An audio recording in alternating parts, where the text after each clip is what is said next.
You ask Tiger to solve. This deals with linear equations with one unknown.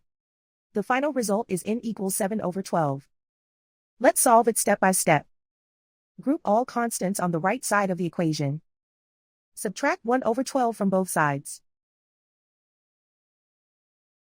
Combine the fractions. Combine the numerators.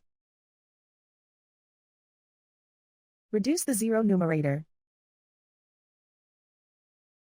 Simplify the arithmetic. Find the lowest common denominator. Multiply the denominators.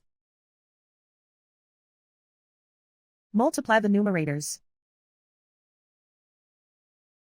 Combine the fractions. Combine the numerators. And so the final result is n equals 7/12.